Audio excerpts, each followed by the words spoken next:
بسم الله الرحمن الرحيم. الحمد لله والصلاة والسلام على رسول الله وعلى آله وأصحابه ومن والاه. يا ربنا لك الحمد ولك الشكر كما ينبغي لجلال وجهك ولعظيم سلطانك. اللهم إنا نعوذ بك من أن نشرك بك شيئا نعلمه ونستغفرك لما لا نعلمه. اللهم آمين وبه نستعين. براني بريزم خشكاني بريز، السلام عليكم ورحمة الله وبركاته. خۆشحاڵین لەوانەیەکی تری خولی ئیلحادناسی لە خزمەتی جەنابتانین. هەروەکو ئاماژەمان پێدا ئەم بابەتەی ئیمڕۆمان ئینشاءالله ئەچینە خزمەتی بابەتێکی گرنگە، ئەویش بابەتێکە لەسەر بەڵگەکانی بوونی خودا. بەڵگەکانی بوونی خودا، برهان على وجود الله یا دلیل على وجود الله. طبعا پێش ئەوەی بچین ناو قوڵای مەوزوع، وتەیەکی ئەحمەد بن عەبدوڵڵا بن عەطاءوڵڵا الئەسکەندەری هەیە، زۆر جوانە، با شتێکی هینە چۆن بڵێ پرچێژە، ئەوە ئەخوێنمەوە ئینشاءالله. ئەڵێ ئیلاهی كيف يستدل عليك بما هو في وجوده مفتقر إليك. ئەڵێ خوایە گیان، چۆن بەڵگە لەسەر بوونی تۆ دەهێنرێتەوە بە شتێک کە بۆ بوونی پێویستی بە تۆیە ئەو شتە.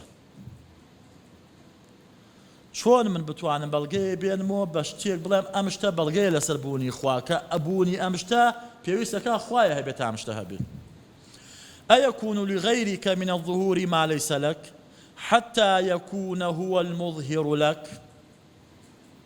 ئەڵێ ئایا دەبێت جگە لە تۆ هێندە ئاشکرا بێ کە تۆ هێندە ئاشکرا نەبی؟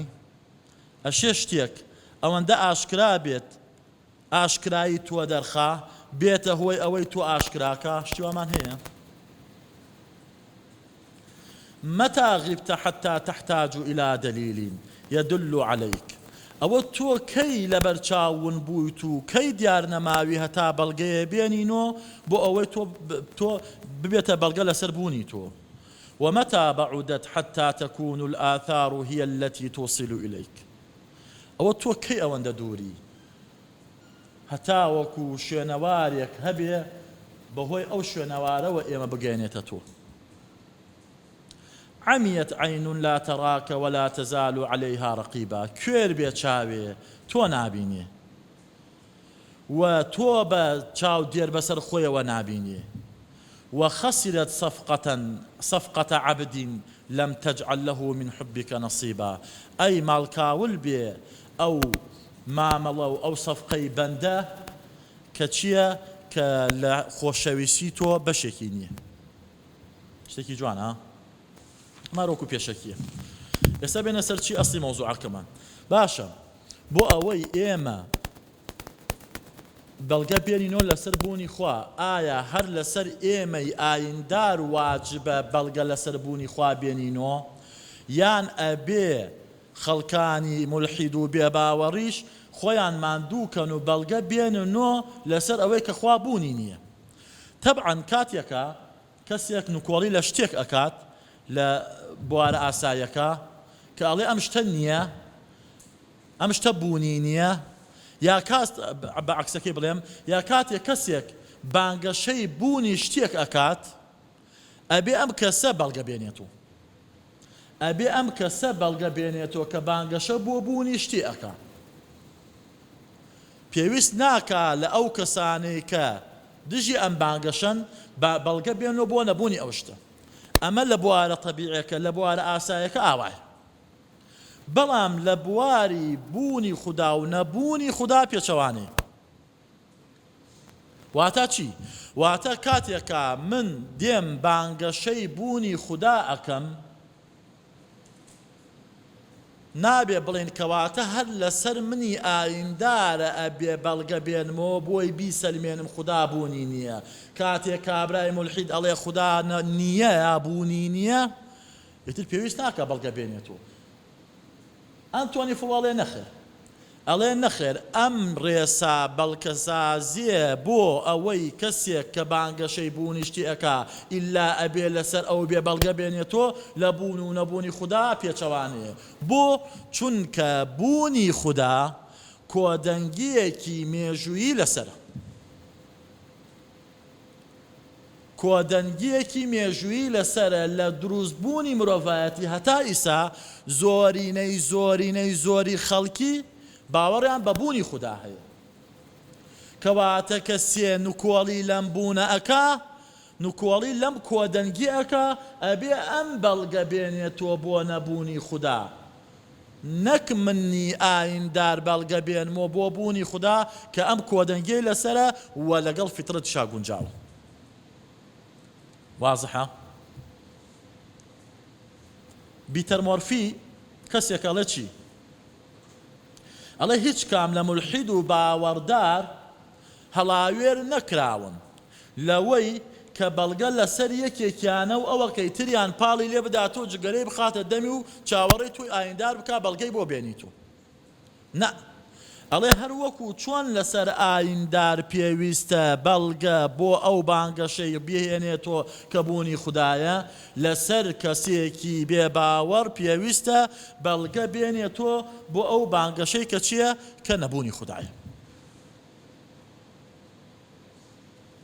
نمونەیەک ئێستا بە کۆدەنگی زانایان تەقریبەن و بە ئەو چۆن بڵێ یەکدەنگەی مرۆڤایەتی باوەڕ وایە زەوی گۆییە ئێستا کاتێک کە سێبێ نوکۆڵی لە گۆیی بوونی زەوی بکە و باسی تەختی بوونی بکات ئەبێت چی بکە ئەبێ ئەم کەسە بەڵگە بێنێتەوە بە میشەی ئەبێ بەڵگە بێنێتەوە کە چییە کە زەوی تەختە نابێ بڵێ تەواو زەوی تەختە و تەواو یان ئەبێ بەڵگە بێنێتەوە بۆچی بۆ پوچکردنەوەی بەڵگەی ئەو کەسانی کە ئەڵێن زەوی چییە کە ئەڵێن زەوی گۆییە نمونەیەکی تر لەسیر نزیکی کەمەوە نمونەیەکی تر ئێستا ئەگەر کەسێک بێت بانگەشەی بوونی شێرێ بکات لە قوتابخانەیەکە ئەمە کەسێکە بانگەشەی بوونی شێری ئەکا لە قوتابخانەیەک کەسێکی تریش ئەڵێ نەخێر شێرێ لە قوتابخانە بوونی نییە ئایا لێرە کامیان پێویستە بەڵگە بێننەوە ئەوەی کە ئاڵێ شێرێ لە قوتابخانێ ئەم ئەبێ بەڵگە بێنێتەوە بۆ چونکە بە تەبیعەت شێر لە ناو قوتابخانە نییە ئەمەی بانگەشەی نەبوون ئەکا پێویست ناکا بەڵگە بێنێتەوە بەڵام ئەگەر هەر ئەم کەسە بانگەشەی بوونی قوتابیەک ئەکا لەم قوتابخانەیە ئەم کەسەش بانگەشەی نەبوونی قوتابی ئەکا لەو قوتابخانەیە لێرە کامیان پێویستە بەڵگە بێنەوە ئەبێ ئەمەیان بەڵگە بێنێتەوە بۆ چونکە بە تەبیعەتی حاڵوا ئەگونجێ وا ڕاهاتووە قوتابی لە قوتابخانە بی کەواتە ئەمە کە بانگەشەی بوون ئەکا ئەتوانێ بەڵگە نێنێ بەڵام ئەمە کە نوکۆڵی بوونی قوتابی ئەکا لە قوتابخانە لە سەرەتی بەڵگە بێنێ بەڵگەکەش چییە ئەبێ بێکون و کە لەبەری قوتابخانەکە بگەڕێ تاوەکو بزانێ ئایا فعلەن قوتابیە کتابی سەلمێنێ فعلەن قوتابیە لە قوتابخانە نییە وازحە براکانم و ئەزام نزیکە لە زیهنەوە بۆیە ناکرێت تۆ بێ چی بکەی تۆ بێی کابرای مولحید خۆی لێ ئەرخەیان کات پاڵی لێ بداتۆ بڵێ نەوەڵام مادەم من بانگەشەی نەبوونی شتێ ئەەکەم هەر کەسێکیش بانگەشەی نەبوونی شتێ ئەکا پێویست ناکا بەڵگە بێنێتەوە ئیتر منیش پاڵی لێ ئەدەمەوە نەخێر لەسەر تۆیە بەڵگە بێنیتەوە وازحە لەسەر تۆیە بەڵگە بێنیتەوە هێندەی لەسەر منی ئایندارە بۆ بوونی خوددا بەڵگە بێنمەوە کەواتە تۆش نابێ چی بکەی نابێ پاڵی لێ بدەیتەوە لەسەر ئەم ئەساسە لەسەر ئەم بنەما کەواتە چییە کەواتە کەسانی مولحید هاتوون بەڵگەی نەبوونی خوددایان هێناوە کەسانی مولحید هاتوون کۆمەڵێ بەڵگەیان هێناوە بۆچی بۆ سەلماندنی ئەوەی کە بەڵێ خوددا بوونی نییە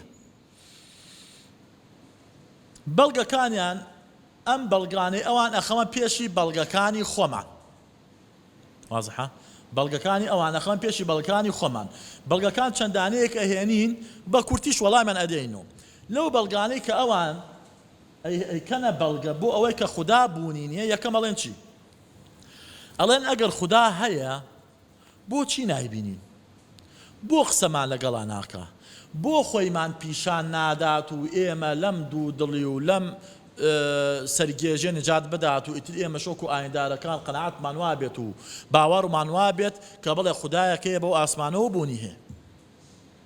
تەبعاً ئەم بەڵگەیەکی زۆر پوچە، چونکە هیچ کاتێک بینین نەبووەتە هۆی بەڵگەی بوون، یا عەکسی کەمەوە، هیچ کاتێ نەبینین نەبووەتە هۆی بەڵگەی نەبوون.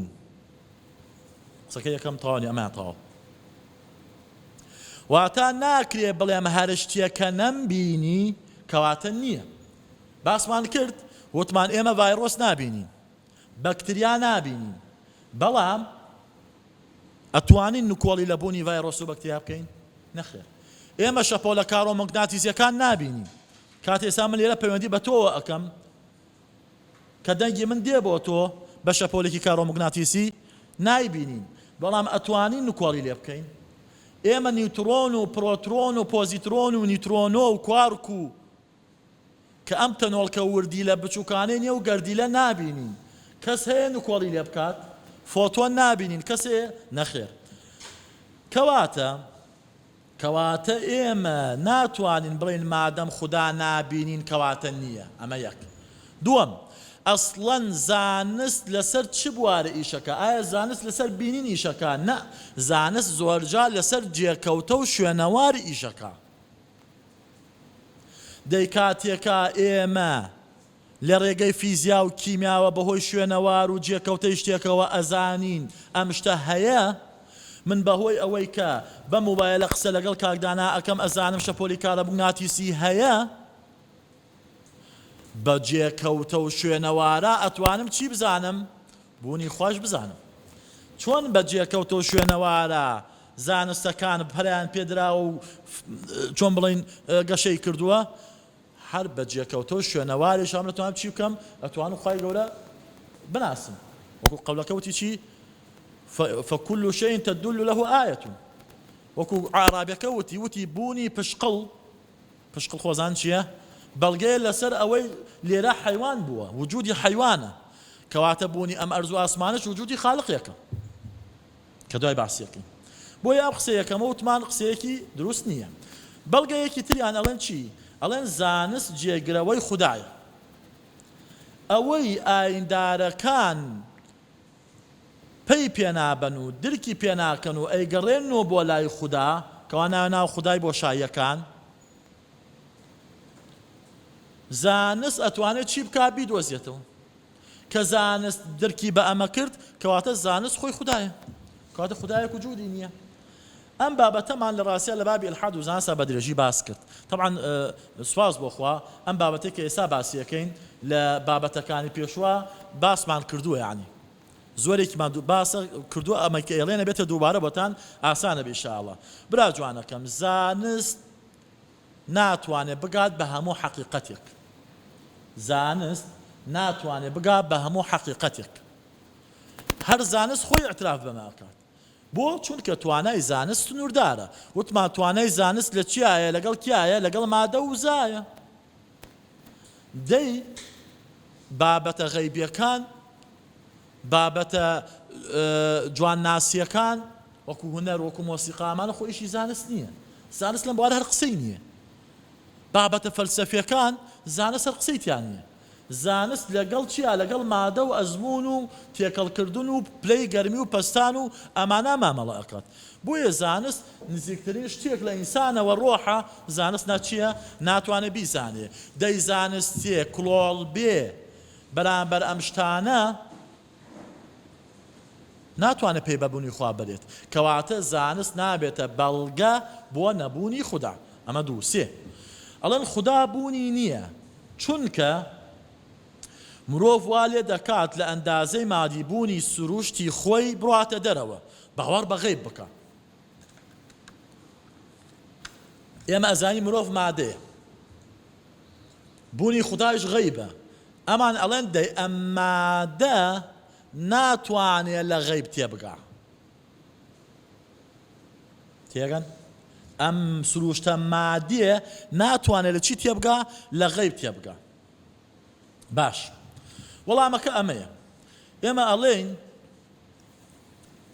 خوای گەورە مرۆڤ توانایەکی عەقڵی داوە بە مرۆڤ سنووردارە و تەکلیفیشی لە مرۆڤ نەکردووە بەم توانە عەقڵێ تەواو لە خودا تێبگە و داوایشی لێ نەکردووە هەوڵ بدا بۆ گەڕان بە دوای ناسینی زاتی خوا بەو شێوەی کە هەیە بە کەیفێتی بە چۆنێتیەکەی نە خوای گەورە کۆمەڵێ سیفاتی خۆی پێ ئاشنا کردوین کە لە توانای عەقڵی ئێمە هەیە کە ئێمە ئەتوانین درکی پێ بکەین لەوە زیاتری لێ داوا نەکردوون فەرموویەتی چی پێغەمبەرگانە فەرموویەتی چی تەفەکەڕوا فی خەڵقی الله ولا تەفەکەڕوا فی الله تۆ بێ لە دروستکراوەکانی خوا وردبەرەوە لە سیفاتی خوا وردبەرەوە نەک لە زاتی خوا بۆ چونکە تۆ لەمە تێناگەی کەواتە ئێمە تەنها ئەم لاشە مادێ تاوای ئەوەت لێکە بوونیە بسەلمێنی بەو سیفەتانەی کە لە ڕێگەی وەحیەوە بەتاتوە چونکە ئەگەر ڕێگەی وەحی نەبێ نازانیت بە فەلسەفە پێی ناگەی وازەحە براکانم جگە لە ئەمە خوای گەورە داوای ئەمەت لێ ناکە زیاتری لێ ناکە خاڵێکی تر باشە چەنەها ئەفسانە و خوڕافە و بابەتی ئەساتیرمان نییە کە بابەتی خەیاڵین مرۆڤیش هەر لە خەیاڵدانی خۆیان دروستی کردوون ئەی ئەم لاشە مادیە سروشتە مادیە چۆن توانی ئەم خەیاڵاتە بۆ خۆی دروستکە چۆن توانی خەیاڵی ئەسپێکی باڵدار بکە یان چۆن توانی خەیاڵی خوڕافەیەکی زانستی بکە بەمانەی ئەوەی کە ئەم گەردونە فرەگەردونیەکەیە و بە ملیۆنان یا بە ملیارات گەردون هەیە لە نێوان ئەم گەردونانە گەردونێ بووەتە هۆی ئەوەی ژیانی تیا دروست بێ یا توخوا چۆن توانیوێتی باوەڕ بە خوڕافەی پەرەسەندن بکە کە ئینشەڵا لە وانەی داهاتووە یا داهاتووترا باسیەک کە بڵێ مرۆڤ و مەیمون باوانێکیان هەیە و دێ لە خوشۆکە و خوشۆک بۆتە باڵدار و دوای باڵدار بۆتەوە بە ماسی و یعنی خوڕافەیەکی زانستی دەیەها خوڕافەی ئاوامان هەیە مرۆڤ بۆ توانێ باوەڕ بەمانە بکات بۆ ناتوانێ باوەڕ بە وجودی خالقێ بکات کە ناسینی خۆی لە فیترەتیا چاندووە کە تۆزە دوای ئەمەش باسیەک بۆیە چییە؟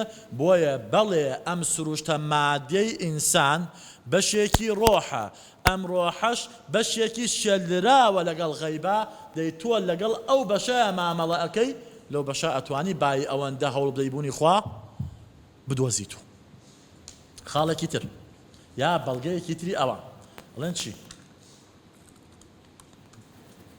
ئەڵێن ئەگەر خودا هەیە بۆ ئاگای لێمان نییە بۆ چاودێر نییە بەسەرمانەوە بۆ ئەم هەموو شەڕە لە گەردوونا هەیە ئەگەر خێرە بۆ شەڕ هەیە بۆ ڕێگری لە شەڕ ناکات ئەمەمان لە کێشەی شەڕا بە درێژی باس کرد طبعا ئێمە لە ئاخریشە باسی یەکەم کێشەی شەڕ بەڵگەیە لەسەر بوونی خودا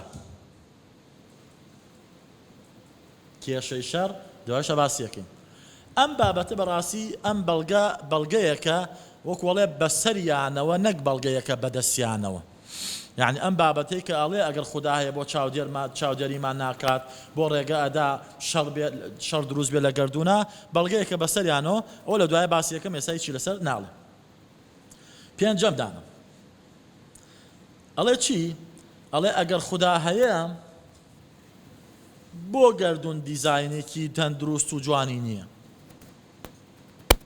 بۆ مرۆڤی کەم ئەندام هەیە بۆ مرۆ نەخۆشی هەیە بۆ مەسەلەن گەردون دیزاینێکی ڕێک و جوان لە گەردوونان نییە تەمان ئەم بانگەشەیان بانگەشەیەکی پوچە کە ئینشەڵا لە دواییشە باسی یەکەین لە بەڵگەی دیزاینە گەردون زۆر دیزاین کراوە کە ئێستا هیچ لەسەر ناڵم لەسەر ئەم وەڵامە لە دوایە بەدرێژی باسی یەکەم ئینشاءڵڵا خاڵی تقریبان کۆتایی و یا پێش کۆتایی ئەڵێ چی؟ ئەڵێ وەحی سروشت کە نێراوە پێغەمبەران دژایەتی هەیە لەگەڵ زانستە ئەمەش بەڵگەی ئەوەیە ئەم وەحیە لەلایەن خوداوە نەهاتووە ئەنا چۆن لەگەڵ ئەم زانستە دژایەتی ئەکات کەواتە وەحیەکە لەلایەن خوداوە ناتبێت دروستکەری مرۆڤە و خودایەک بوونی نییە. ئەمە بەڵگەیەکی تریانە. ئەڵێن بۆچی وەحی دژی زانستە، سروش دژی زانستە، کە مادەم دژی زانست بێ کەواتە ئەم وەحیە لەلایەن خوداوە نەهاتووە، هەر دروستکەری دەستی مرۆڤەکە خۆیەتی یا مرۆڤەکان خۆیەتی. مادەم دروستکەری دەستی مرۆڤەکانە کەواتە خودایەک بوونی نییە کە چییە کە پەیوەندی بکە لەگەڵ مرۆڤەکانە و پەیامیان بۆ ئاراستە بکە. طبعا ئەم بەڵگە وەکو وتمان زیاتر بەڵگەی مولحیدە ڕۆژ ئاوایەکانە. ئەم بەڵگە ئەشێ تۆزێ بۆ ئەوان مایە قبول بێ مامۆستایش. بۆ باسمان کردووە لە ئیلحاد و زانستە، چونکە لە ئاینی مەسیحی کۆمەڵێ خوڕافە هەیە کراوە بە دین،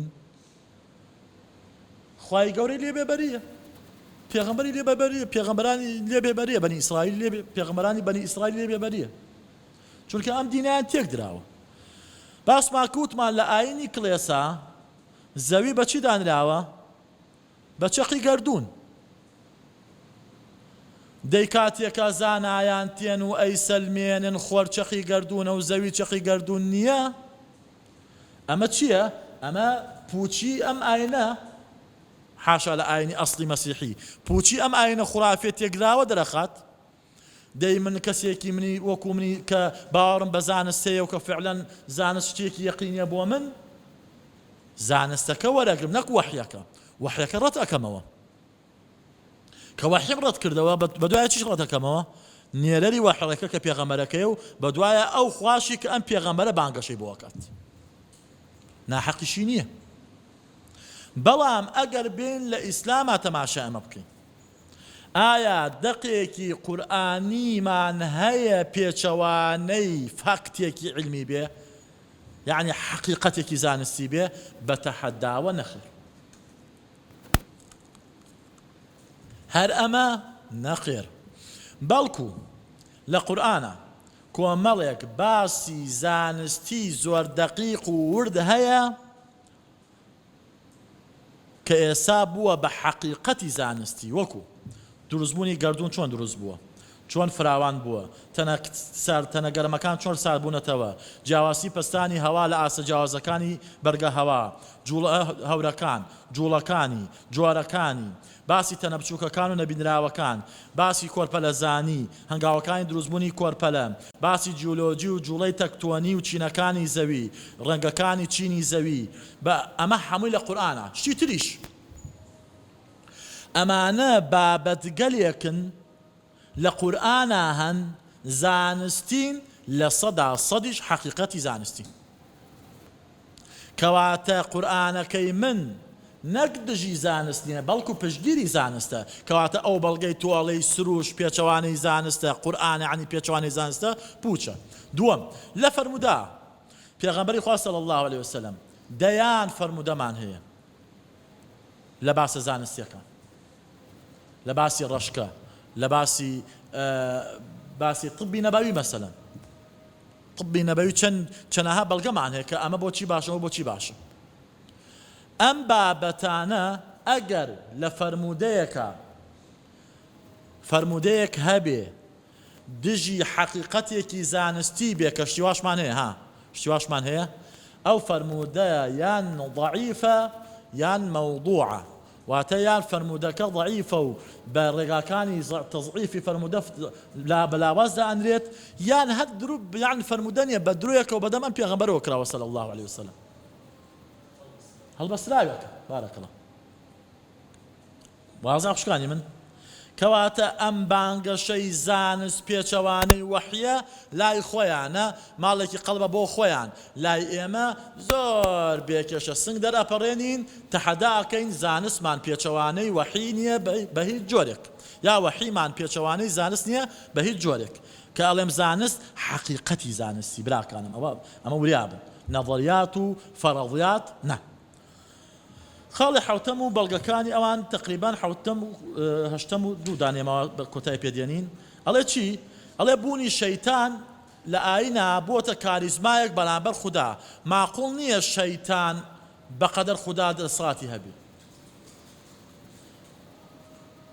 کەواتە ئەم خوددا نییە ئەناک خوددا بێ چۆن شەیتان ئەو دەسڵاتی هەیە ئەم بابەتەش جارێ هەر کە باسی شەیتانی کرد ئەبێ بڵێ تۆ جارێ هەر وتی شەیتان بێ بڵێ بۆس تۆ ئەم ناوەت لەکوێ هێنا ئەم ناوە لە ئاین و تۆ بێ بیهێنی خۆ لە زانست باسی شەیتانی تیانە کە باسی شەیتانت کە بێت تۆ باسی خوش بوونی خودداش بکەی ئەبێ دان بە بوونی خودداشا بنی ئەمە یەکەم دووەم شەیتان ئایا ئەو کاریزمایە واقعا نەخێر ئێمە گەر تۆزێ بێنە لۆکو لە ڕووی دینیەوە تەماشا بکەین شەیتان تەنها یاری چیەکە تەنها الذي يوسوس في صدور الناس تەنها وەسوەسە و خوورپەمان بۆ دروست ئەکا بەڵام بەهۆی ئەوەی مرۆڤ بەشێکی شەهوەت و ئارەزووە ئەم ئارەزووەشی لەگەڵ ئەو خوورپەی شەیتانە هاوتەریب ئەبێ کەواتە ئەو خوورپە و وەسوەسە ئەم ئارەزووە چی لێکە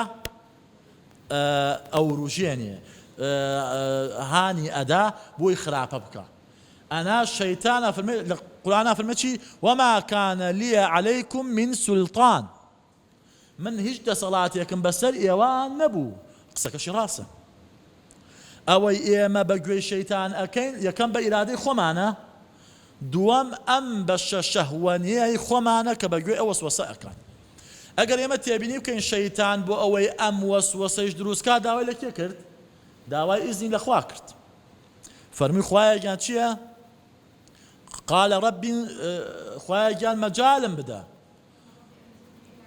قال ربي أنظرني إلى يوم يبعثون مەجالم بدە تا من بتوانم چی بکەم بتوانم بەندەکانە تۆ پەندەکانی تۆ چی بکەم سەر لێ بشێوێنم لە ڕێگە چیان لێ بکەم لە ڕێگە لایاندم خوای گەورە ئیزنیدا دێ ئەگەر شەیتان لە ئاستی خوا بێ ئیزن لە خوا وەرەگرێ داوای ئیزنەکە وانییە ئەمە دوو خاڵێکی تر ئێمە هەر لە دەقە دینیەکانە شەیتان ناڵێ إني أرى ما لا ترون إني أخاف الله لجنگی بەدراوای نەوت وتی ئەوەی من ئەیبینم ئێوە نایبینم من لە خوا ئەترسم شەیتانیش ئیعتراف بەبوونی خوا و ترس لە خوا ئەکا وانییە دێ ئەگەر شەیتانی لە خوا بترسی هەواسی خوایە کەواتە کاریزمای شەیتان کاریزمان نییە بەڵام ئەوە ئەو خوای گەورە مرۆڤی بۆ تاقیکردنەوە دروست کردووە بەشێ لە شەهوەت کە لە مرۆڤ هەیە و لە مەلائیکانیە مرۆڤ کەوتو لە بینی چی بینی اختیاری کرداری چاکە و خراپە بە ئیرادەی خۆی شەیتان هاندەری ئەو اختیارە خراپەیە بەڵام ئێمەش ئەزانین ئەوە پێغەمبەران هەن شەیتان هەر بەلایەنە ناچێت ساڵحین و پیاچاکان هەن شەیتان کەمترین توانای هەیە بەسەریانە وە کافر و بێدین و فاسق و ئیلحادەکەش هەیە تۆپێکە بەدەست شەیتانەوە و ئێمە مانانی شوێنی تر بۆ خۆمان شەیتان ئەمان تێرە ئەمانوە خوای گەورەمان پاریس خاڵی کۆتایی لە بەڵگەی ئەوان ئەڵێن چی ئەڵێن فرەمۆدیلی خودا ئەڵێن باشە خودا جۆری زۆرە ئێمە نازانین بە کام خودا باوەڕ بکەین ملحیدی بەریتانی جیڤری بێرگ ئەڵێ چی ئەڵێ تەمەنا ئەم کابرا کیە بەڵاو کەسە بوو نامەی نات بۆ پاپای ڤاتیکان وتی بێم ناقەشە بکەین لەسەر بووم لە بوونی خوا ئەڵێ هەر ئەوە بەسە کە ئێمە نەتوانین باوەڕ بە خودا بکەین کە ئەم هەموو ڤێرژنەی هەیە ئەشڵێت مرۆڤ دەسەوسانە لە هەڵبژاردننی خودا و نازانێت کام جۆری خودا هەڵبژێرێ باشە پرسیارە بوونی جۆری جیاوازی شتێک بەڵگەیە لەسەر نەبوونی یا بەڵگەیە لەسەر بوونی بوونی جۆری جیاوازی تامی شیرین لە میوە جۆرا و جۆرەکانە لە قامیشی شەکل لە چەوەنەر لە هەنگوین لە خورما لە سێو لە ترێ بەڵگەیە لەسەر ئەوەی شیرینی تامی شیرینی نییە یا بەڵگەیە لەسەر تامی شیرینی هەیە وانییە کەواتە بوونی فرە خودایی بەڵگەی ئەوەی کە خوددا هەیە بەڵام بەهۆی ئەوەی مرۆڤەکان بە ڕێگەی خۆی هەوڵ نادەن ئەو خوددا بدۆزنەوە خودای جۆرا و جۆریان بۆ خۆیان تاشیوە خودای جۆرا و جۆریان بۆ خۆیان دۆزیوەتەوە خۆ ئەگەر ئێمە بین لە ڕێگەی دروستی خۆیەوە بگەڕێن بۆ خوددا لريقي سنا وصفتكاني أو خداي حق الله جل جلاله دوزينه كواتا وكاتا لباتي بلي فرمودي خدا أو كاتا يكمودي خدا معناه الله جل جلاله خلاصی قسە چییە؟ خلاصی قسە خوای گەورە 124,000 پێغەمبەری ناردووە بۆیە لەم فرەمۆدیلەی خوددا خەڵکی ڕزگار بکە. بەڵام کاتێکا فرەمۆدیلی هەیە ئەمە هیچ کاتێ بەڵگە نیە لەسەر نەبوونی خوددا.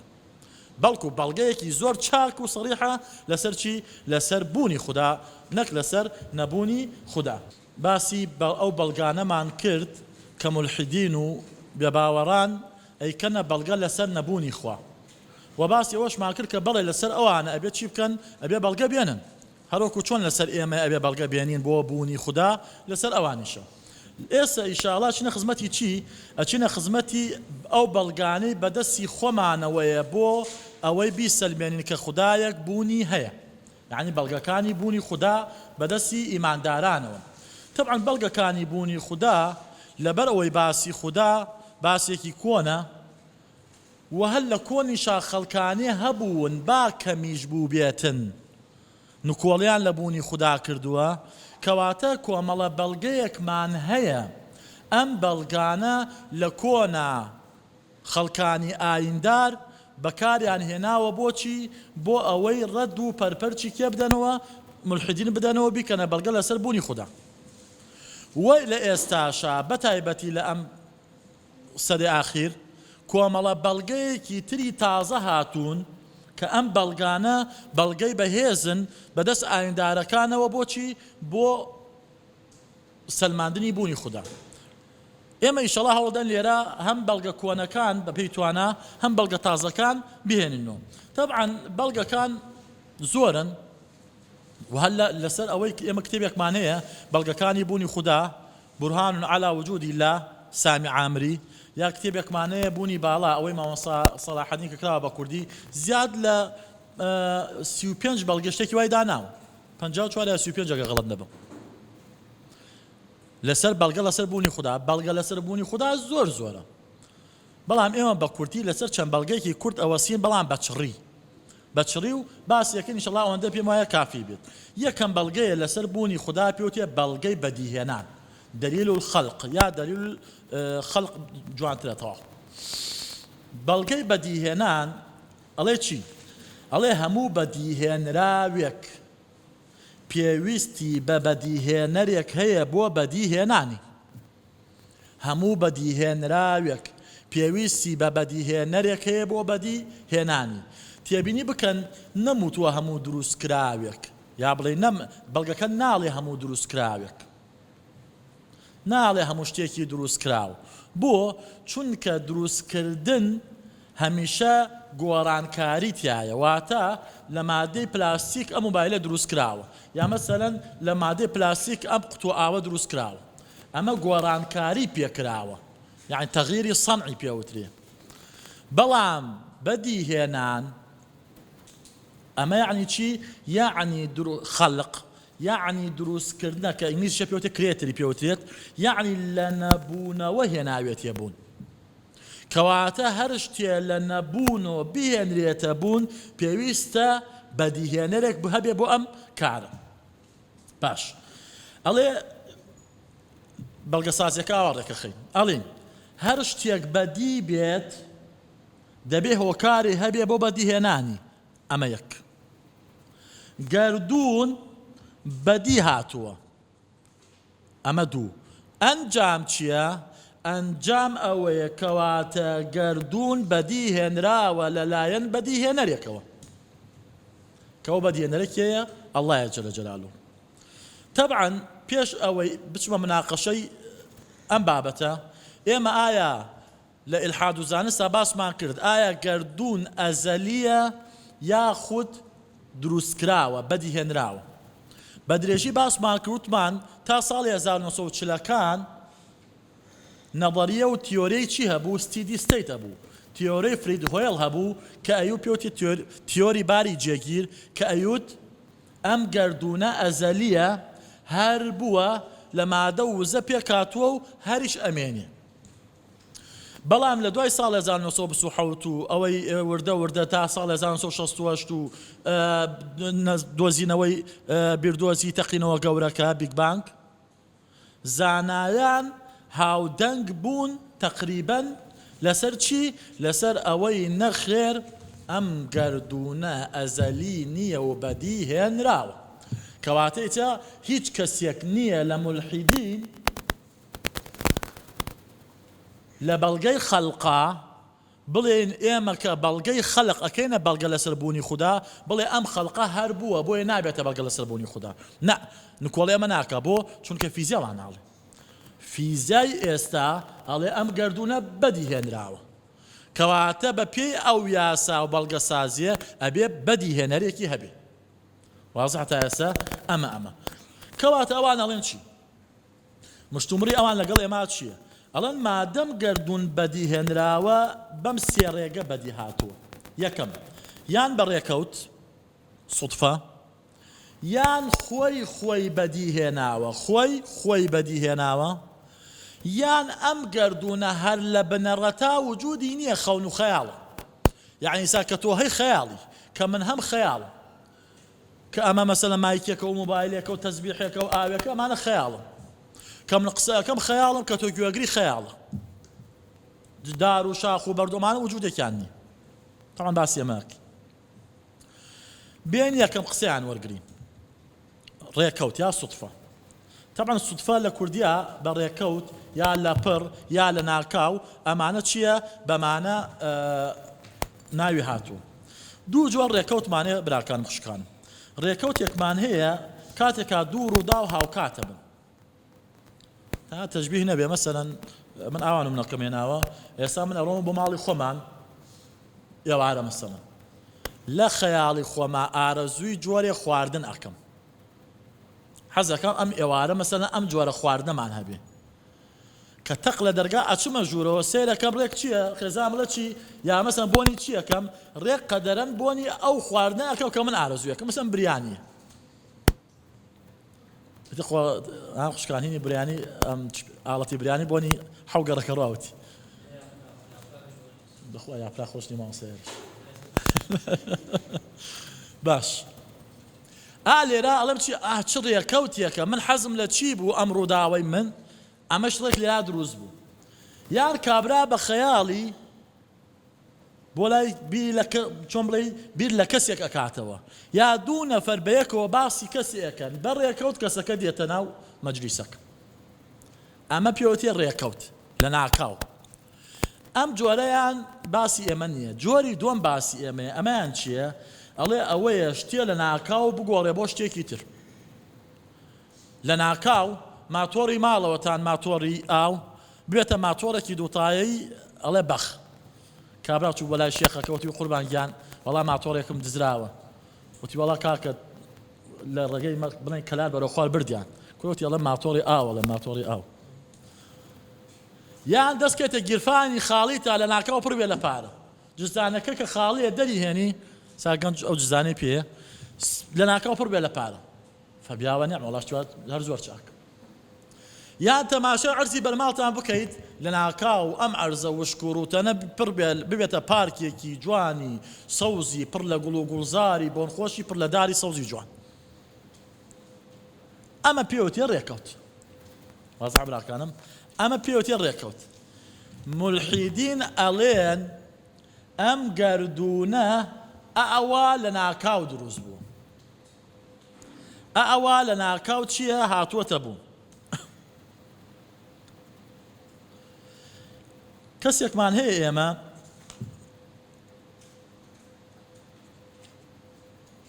نێبا هەر پێش نەکەم بقەینە ئەم قسە تا چەند بۆ مناڵێکی بکەی باوەڕی پێ ئەکات کە لە ناکاو لە حەوشەکەیان پاسکیلێکی دووتایی کە لەم کاتەیە مناڵ حەزی بە پاسکیلە بۆی دروست بێت و بڕوا لەگەڵ هاوڕێکانی یاری بە پاسکیل بکە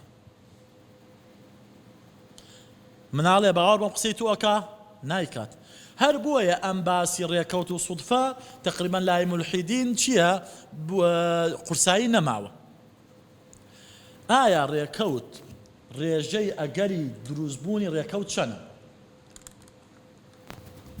لەمە تۆزی مێشتان وردکەنەوە لەبەرەوە حسابیە بەڵکو لێم تێبگەن. ئێستا من دینارێکی جارانی ئاسنم پێیە خەت و شێر. ڕێکەوتی ئەوەی ئەم دینارە من هەڵکەم چەند جار هەڵیکەم احتیمالە شێر دەرچی و احتیمالە خەت دەرچێ؟ 2 جار. جارێ هەڵیکەم لەوانەیە بە ڕێکەوت شێر دەرچێ یان خەتەکە بێجاری دووەم شێر دەرچێ. کەواتە احتیمالەکە چیە؟ 1 لەسەر 2. یان ئەگەر من دە قەڵەمم پێ بێت سێرێکن گوێ لامە بگن خوا لە 1 تا 10 لەسەر نووسی بێت. ئەم دە قەڵەمە بخەمە ناو تورەکەیەک بە ڕێکەوت ئەگەری دەرهێنانی ئەم قەڵەمە یەکەم 1 دەرچێ و دووەم 2 دەرچێ و سێم 3 دەرچێ و چوارەم 4 دەرچێ و پێنجەم 5 تا 10ەم چەندێکە؟ یعنی من چەند هەوڵدان بکەم ئەتوانم بە ڕێکەوت جارێک بەم تەسەلسولە قەڵەمەکان دەرکەم. ئەشتە تۆ جاری یەکەم دووەم سێم چوارەم دەرکەیت بەڵام لە نوێیەمە دەیەمەکە بێت اینجا نوێیەمەکە بێت. تێگەن؟ ئەڵێ ڕێکەوت 1 لەسەر 10 ملیارە. 1 لەسەر دەتوان 10 ملیار. واتە تۆ 10 ملیار جار ئەم ئیشە دووبارە بکەیتەوە ئەشێ بە ڕێکەوت جاری ئاوا دەرچی. باش. ئێسا بێنە سەر ڕێکەوتی دروستبوونی ئینسان.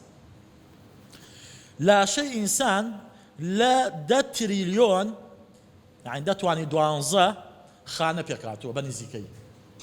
دەتوانی 12 و هەر خانەیەکیش مەزەندە کراوە بە 100 تریلیۆن یعنی دەتوان 13 گەردیلە پێکات بێت. ئەم دوانە لێک بدەی دەتوانی 25ەکە. ئیتر بیری لێ مەکەرەوە خەیاڵەکە زانم زۆر لێ حاڵی نیت. منیش لێ حاڵی نیت. ژمارەکە زۆر گەورەیە. ڕێکەوتی دروستبوونی ئەگەری ئەوەی مرۆڤێ بەم شێوە دروست بێ لوتی لێرە بێ و چاوی لێرە بێ و خانەکان ئاوایەک بگرن ئەم مرۆڤ بەساقە دروستکەن 1 لەسەر دەتوان 160. کە ئەمە ئیتر هەر بۆ کۆڵە چین خانەقنەکەوتی نیەتە دەژماردن. زانایان ئەڵێن چی؟ زانای بیرکاری ئەگەر ناوەکەم لێرە بەرچاوکەوێ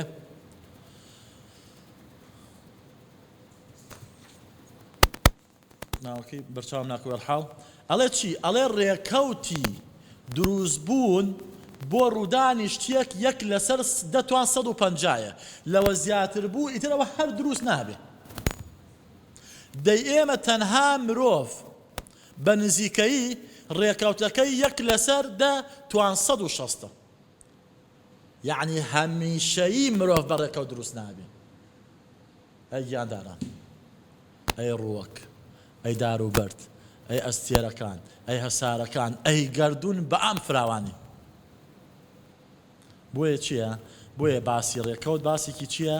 باسی ڕێکەوت باسێکی تەواو ناواقعیە و هەل لەبەر ئەو ناواقعی بوونەشێتی ئێستا خەڵکانی مولحید خۆیان لەم بابەتە چیەکەن؟ لەم بابەتە نادەن. ئەمە یەکەم. دووەم وتمان ئەوەوتیان سروشت خۆی دروست کردووە. پرسیار لەمەیە. سروشت خۆی دروست کردووە. سروشت خۆی ئالێرا بۆسی. سروشت خۆی ئێستا ئەمە لەکوێیە جارێ؟ ئەمە عەدەمە. سروشت خۆی دروست کردووە. خۆی تا ئەم نیوە دێڕە عەدەمە وانە؟ عەدەم چۆن ئەتوانێ وجود بێنێ؟ عەدەم نەبوو چۆن ئەتوانێ بوو بێنێ؟ خۆی کە لە کاتێکا لاشەیە. واضحە نازانم. ئەیەخلقو فەرمەچی ئەیەخلقونە شەیئا وەهم یخلقون. ئەوەی سورەی ئەوەی سورەی تۆر. ئەوهم ئەیەخلقونە شەیئا وەهم یخلقون. والحاڵ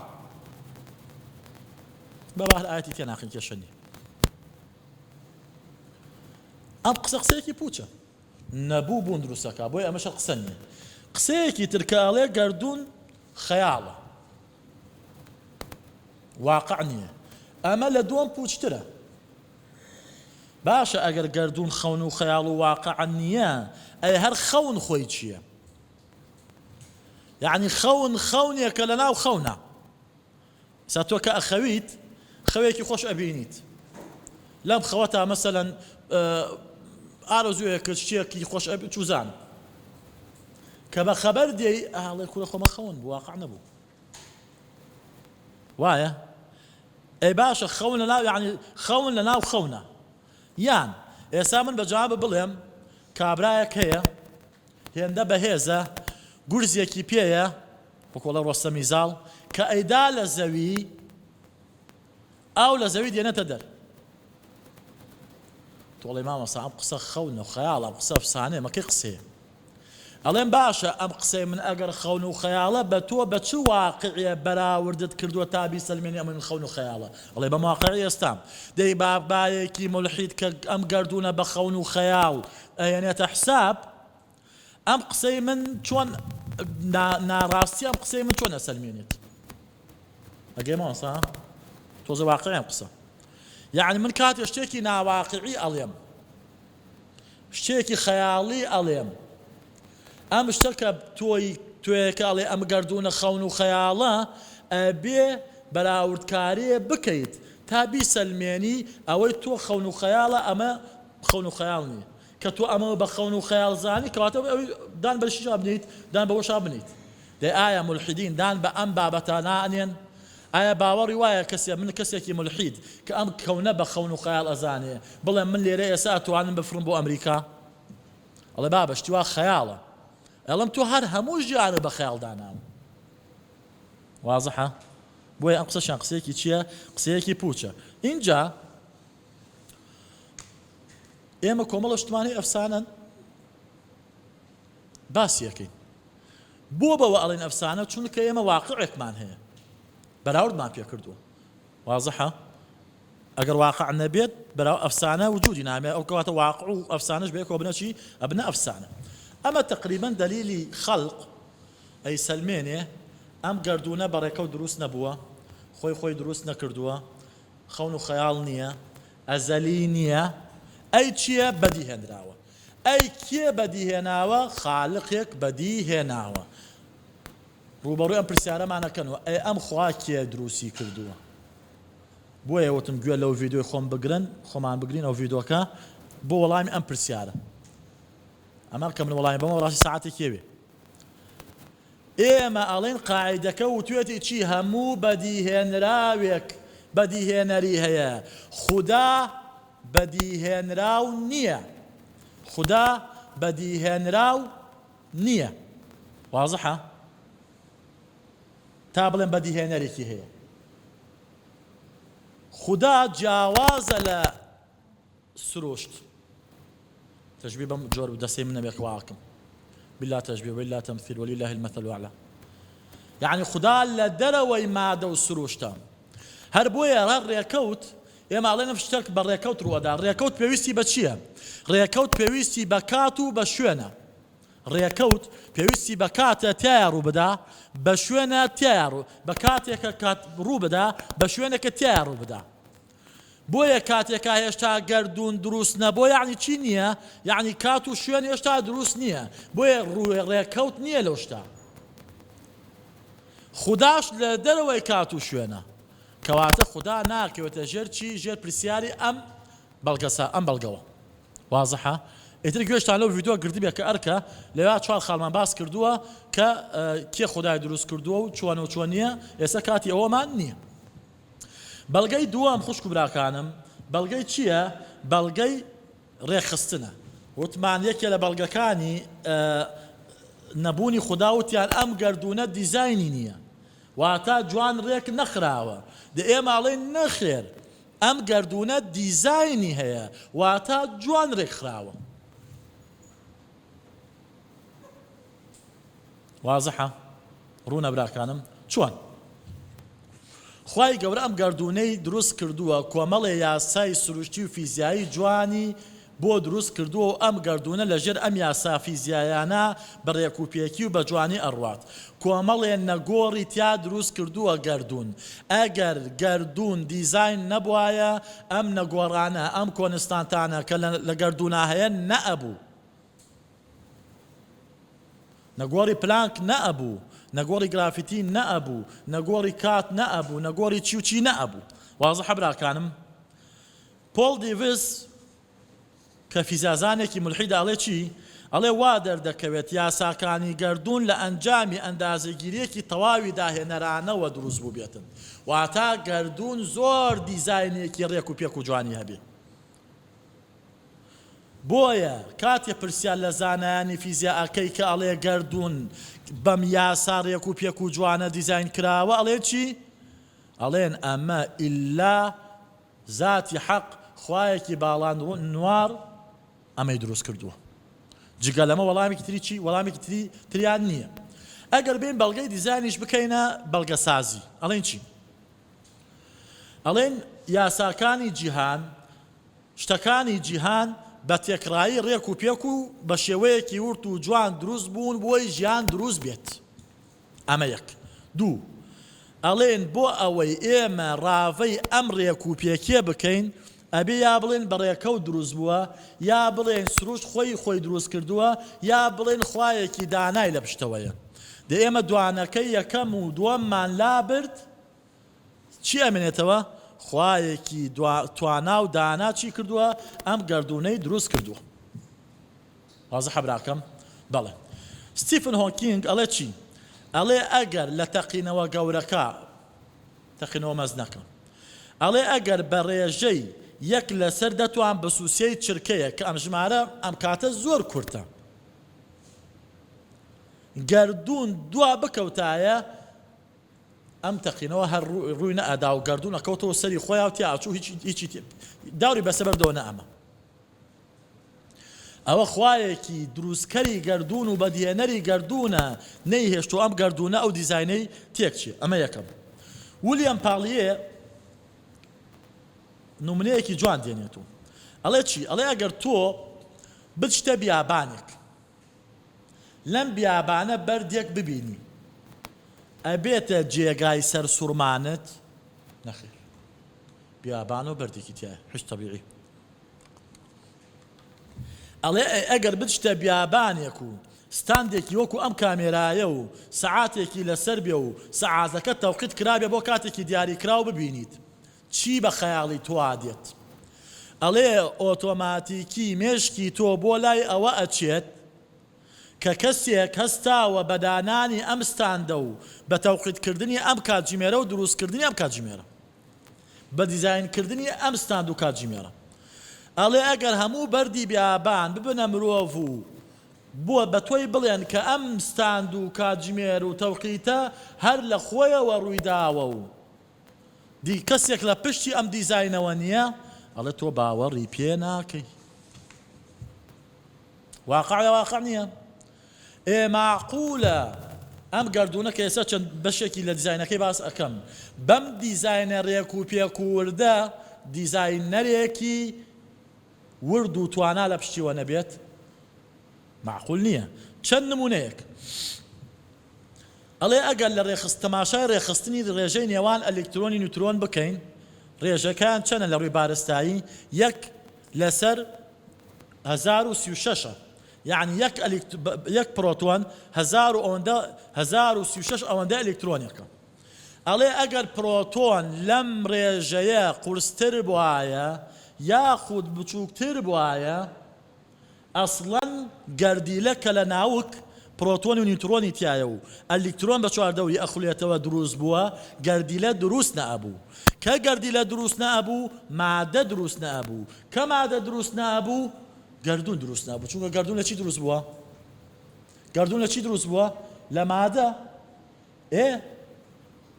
تۆ کە ناوک دروست نەبێ و ئەلکترۆن بە چواردەوری بخڵێتەوە لە بەرەو ڕێچەکە تێک چیە؟ دەیڵێ ئەم ڕێخستنەوردە کێ کردوێتی؟ دیزاینەرێ کردوێتی. ڕێژەی نێوان هێزی کێشکردن و هێزی کارۆمەگناتیسی چەندێکە؟ ئەڵێ بەشێکە لە 10⁻39، یعنی 1/1039، یەک لەسەر دەتوان 39 بە موجەبی. ئەڵێ ئەگەر ئەم ڕێژە گۆڕانکاری تیا ببوایە ئەوە بە هیچ جۆرێک ئەستێرەمان نەبوو گەرم بێت و ڕووناکیە بێوەکو خۆر.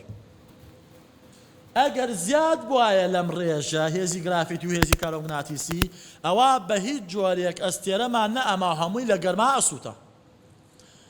ئەی کێ ئەم ڕێخستنەی دروست کرد و ئەم دیزاینەی دروست کرد؟ هەر لە خۆیەوە زەوی گونجاوە بۆ ژیان. زەوی لەم قەبارەی ئێستای گەورەتر بواە بچووکتر بواە هێزی کێشکردنی کەمتر بوو نەی ئەتوانی بەرگە هەواکەی ڕاکێشێ بۆ خۆی بەرگە هەوا بڵاو ئەبوویەوە تیشکی سەر و وەنەوشەی ئەهات بۆ ئینسانەکان و ژیان لەسەر زەوی نەئەمە. لەم قەبارەی زەوی گەورەتر بواە هێزی کێشکردنی زیاتر ئەبوو بەرگە هەوای بۆ خۆی ڕائکێشا من و تۆ هەر ئەسڵەن نەمان ئەتوانی هەناسە بدەین و نەمان ئەتوانین بەسەر زەویا بڕۆین. ئەی کێ وای کردووە زەوی لەم قەبارە جێگیر بێ؟ خولانەوەی زەوی بە دەوری خۆیدا لە شەو ڕۆژێکە 28 کیلۆمەترە لە خولەکێکە. لە یەک خولەکە 28 کیلۆمەتر ئەخولێتەوە زەوی لە شەو ڕۆژێکە. ئەگەر خولانەوەکەی لەم 28 کیلۆمەترە زیاتر بواە درێژی ڕۆژ زیاتر ئەبوو لە درێژی شەو.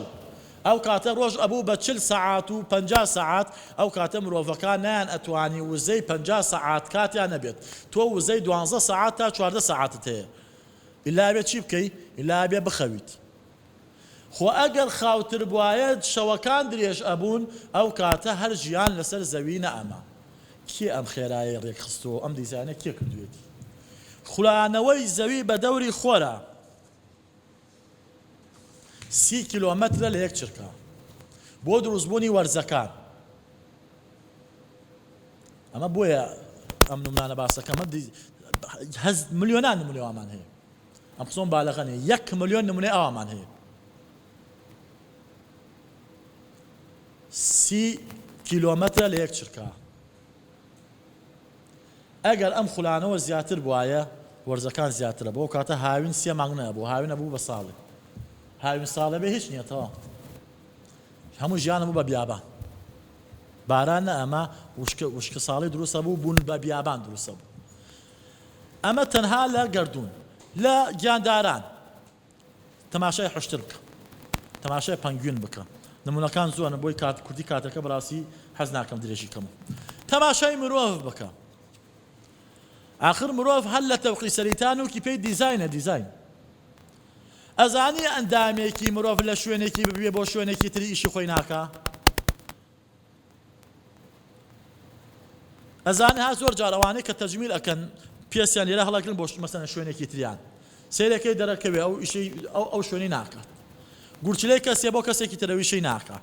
چوزانم یعنی دیزاینێکی مرۆڤە کراوە هەر ئەندامێکی ئەگەر ئەو شوێنەی لابێت یا کەمتریکەی یا زیاتریکەی وەکو ژمارە وەکو قەبارە تێکەچی.